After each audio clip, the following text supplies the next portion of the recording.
Bismillahirrahmanirrahim. Assalamualaikum warahmatullahi wabarakatuh.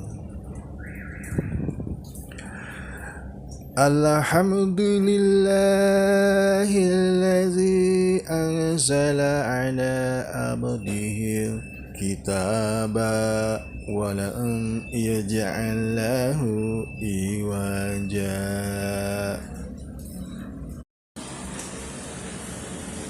Segala puji bagi Allah yang telah menurunkan kitab Al-Quran kepada hambanya, dan Dia tidak menjadikannya bengkok. Shadaqallahul azim. Maha benar Allah yang maha agung. Innal hamdalillah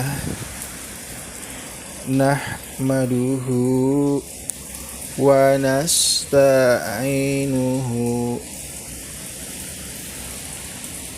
wa nastaghfiruh wa na'udzu billahi min syururi anfusina wa min sayyiati a'malina.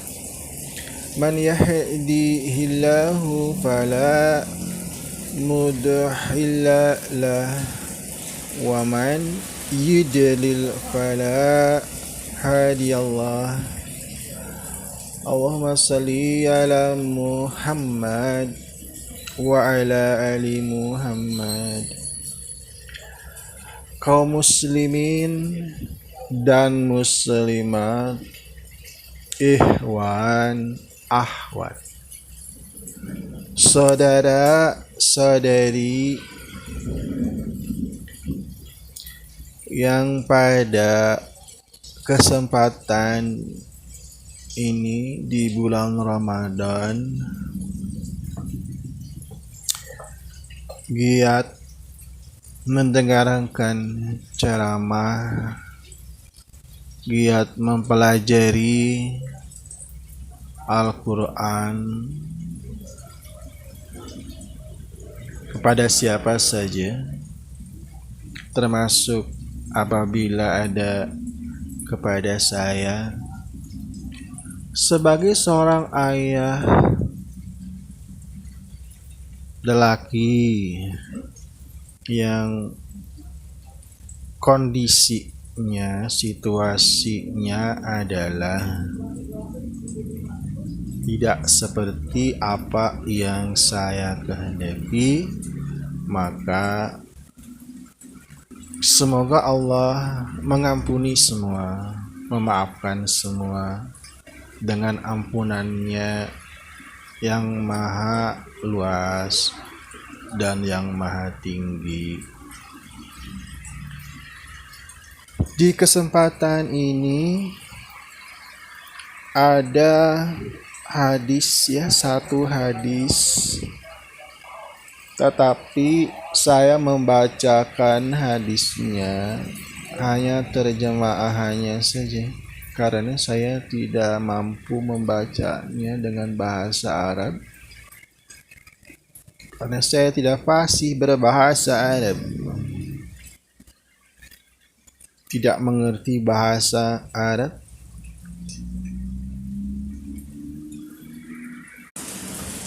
Hadis ini adalah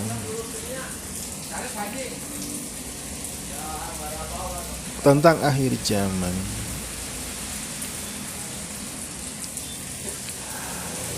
Auf bin Malik berkata,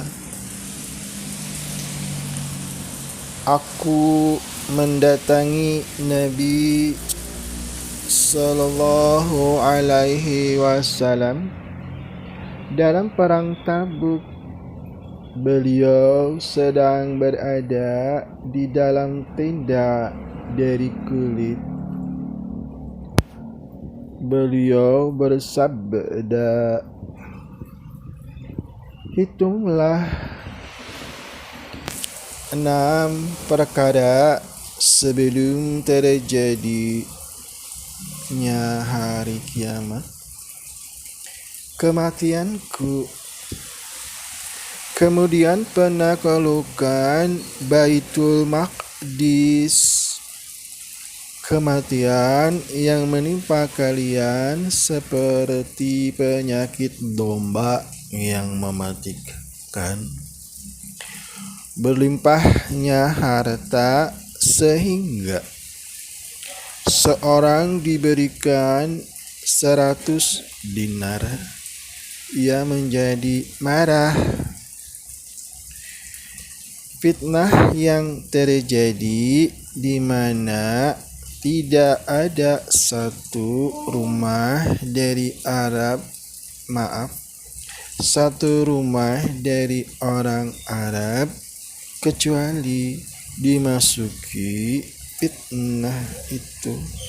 Kemudian perjanjian damai antara kalian dan Bani Asfar, orang Romawi.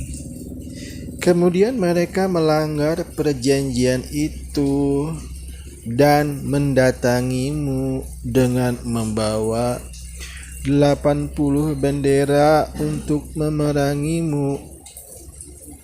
Pada setiap bendera ada 12.000 orang. Hadis riwayat Bukhari. Hadis yang saya bacakan ini diambil dari detik.com dan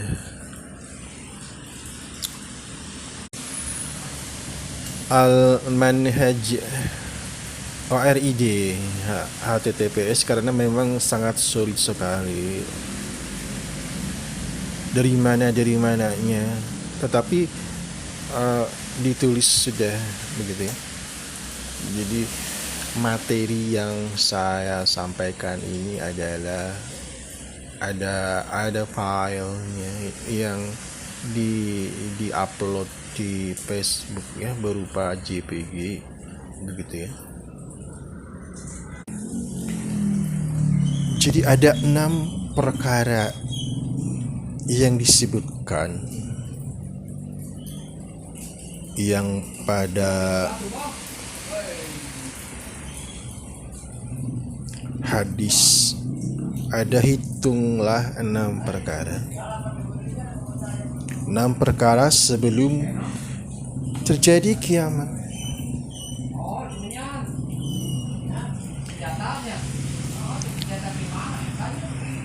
Enam perkara sebelum terjadi kiamat sebagaimana disebutkan hadis dari sahabat Auf bin Malik radhiyallahu anha.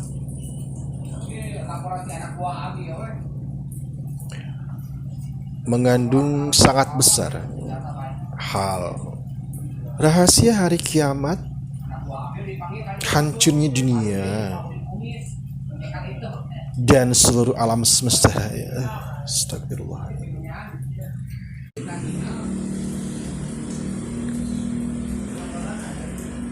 Jadi seandainya 6 perkara ini sudah dijelaskan oleh para ulama mubalik di seluruh dunia, saya sulit mencarinya.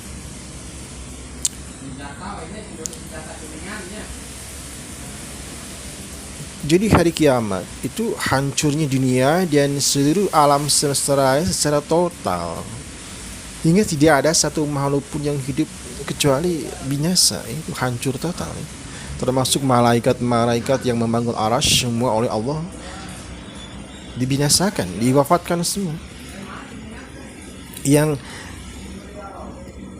Yang akhir zaman itu kan sudah ditulis terlebih dahulu. Ada 4 ya. Yang pertama adalah zaman Nabi Muhammad. Dan di sini hitunglah 6 perkara sebelum terjadinya hari kiamat. Yang pertama adalah apa? Kematianku, kata Nabi.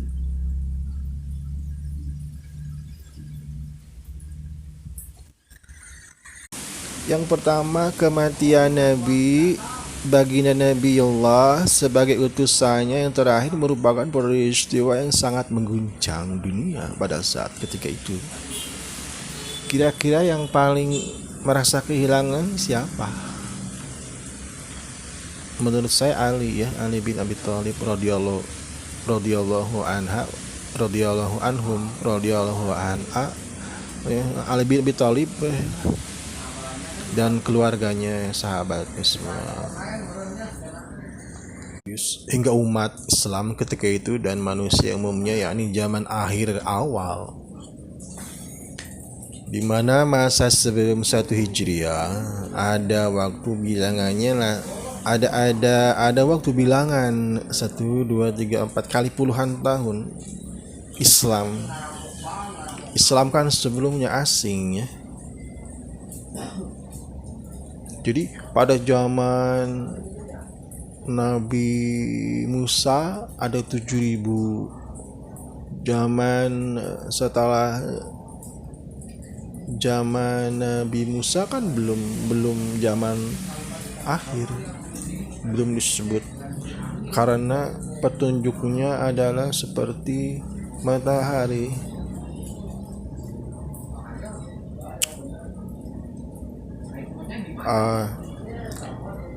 Ada 600 tahun setelah Nabi Isa saja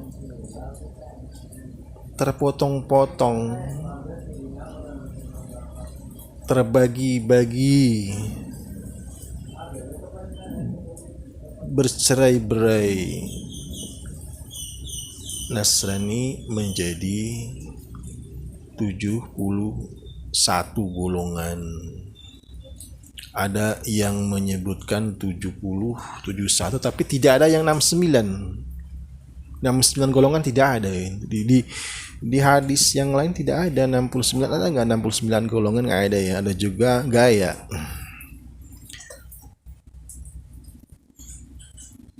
Jadi 73 golongan adalah milik siapa? Milik agama Islam. Faktanya akan ketika Nabi yang lain telah. Yang kedua, di situ disebutkan penaklukan Baitul Maqdis. Nah, saya yang ketiga, kematian yang menimpa kalian seperti penyakit domba yang mematikan. Nah, kira-kira menurut pendapat Anda apakah sama dengan pendapat saya? Saya pikir orang beda pendapat sunnah berdasarkan dalil ya, berdasarkan hujah. Manusia pada saat itu berguncang, perkara yang meliputi seluruh perhatian dunia, kan ada penduduknya, hingga diungkapkan seperti domba yang ditimpa penyakit lalu mati. Nah, sekarang seorang peternak di zaman ini apabila bertanya bagaimana perasaannya tatkala domba, hewan yang diternaknya yang sudah biasa bertahun-tahun, mungkin bergenerasi, sudah biasa mengembalakan dombanya di halaman rumput ya, di tempat yang sangat luas, karena sudah dari orang tua sejak zaman dulu. Tiba-tiba domba itu mati semua. Pas bangun dari tidurnya, pas melihat dombanya kok sepi, tidak ada yang mengembik atau bagaimana, semua mati. Itu pasti kaget. Iya toh? Seumur hidup tiba-tiba mereka mati. Pasti peternak itu pasti gemetar, ada perasaan campur panik. Betul, betul apa benar ya? Jadi menurut pendapat Anda apakah sama bahwa peristiwa itu adalah COVID-19 atau bukan? Atau mungkin ada lagi yang lebih lebih tinggi? Saya pikir you understood.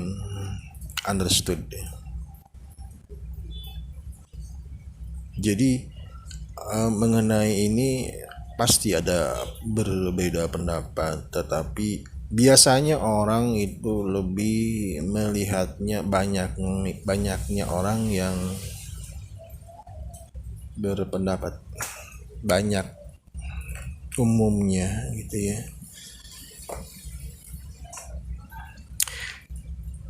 Jadi peristiwa COVID adalah teguran dari Allah Subhanahu wa taala karena diturunkan penyakit, diturunkannya burung gagak, termasuk adanya monyet, ya, termasuk adanya monyet di simpang dagu. Apakah itu diturunkan oleh Allah? Wallahu a'lam.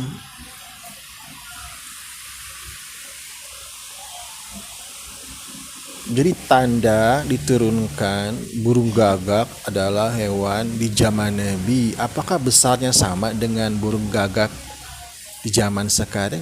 Juga yang tahu adalah para ilmuwan, termasuk Indiana Jones. Tanya saja.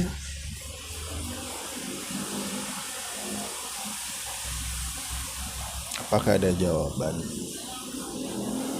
Yang keempat, berlimpahnya harta sehingga seorang diberikan 100 dinar, ia menjadi marah. Itu di zaman mana? Ya di zaman setelah mana? Di zaman akhir, di mana perkara kemakmuran, kesejahteraan sudah melingkupi seluruh penduduk, dicukupi oleh Allah Subhanahu wa taala. Saya senyum sendiri ya. Sehingga orang marah diberi 100 dinar emas, bukan perak. Kalau di zaman sekarang orang dikasih duit 5.000 rupiah marah. Ini 5.000 nak, buat ke McD, makanlah sepuasnya. Pasti anak tersebut langsung marah ya. 5.000. Maaf, saya menyebutkan produk.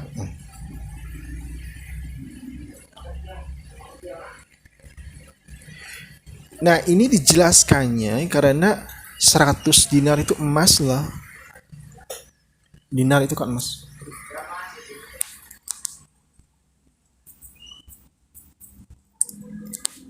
Dinar itu kan emas. Saya nggak ada mic di sini, jadi micnya langsung ditempelkan ke mulut, ke HP.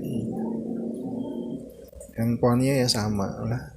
Jadi saya agak kesulitan ya menjelaskan ini karena peralatannya amat sangat tidak layak.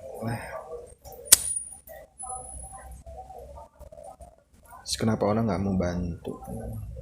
Mungkin nggak penting.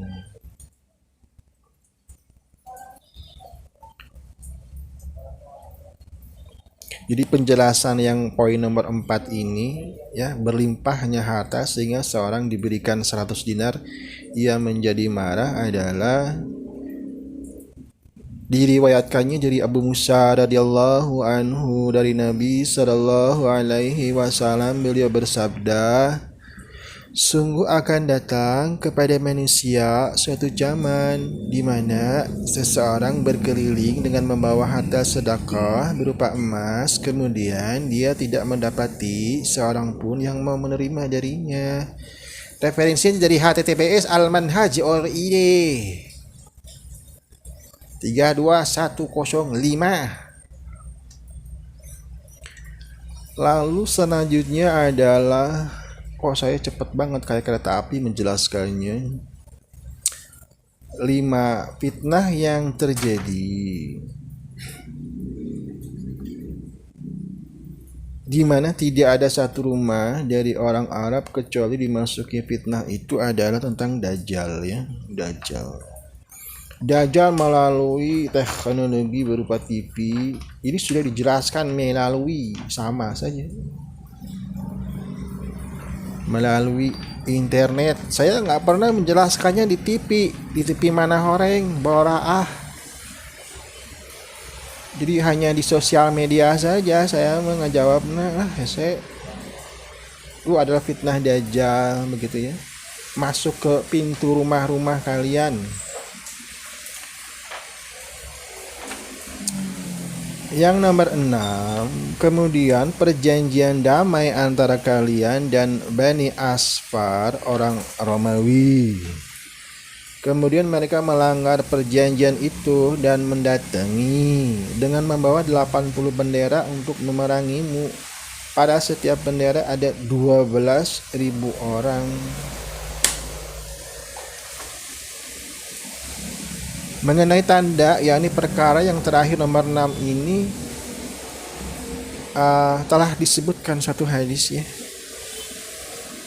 Diterangkan dengan hadis yang kandungannya adalah muatannya menguatkan, yakni tentang Imam Mahdi dan putera Bani Tamim dari Ibnu Umar. Anda baca saja ya. Jadi ternyata jumlahnya saja bisa disebutkan oleh Nabi Muhammad perang. Jadi perang Romawi adalah Konstantinopel itu sebanyak semuanya 960.000 orang pasukan. Sangat-sangat banyak.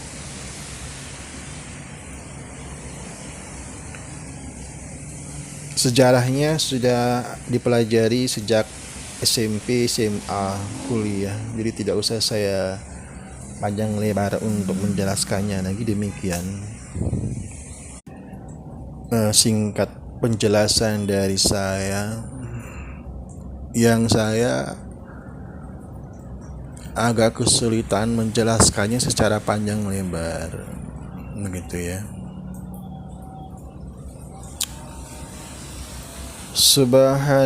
Subhanakallahumma wa bihamdika asyhadu alla ilaha anta astaghfiruka wa atubu ilaik. Assalamualaikum warahmatullahi wabarakatuh.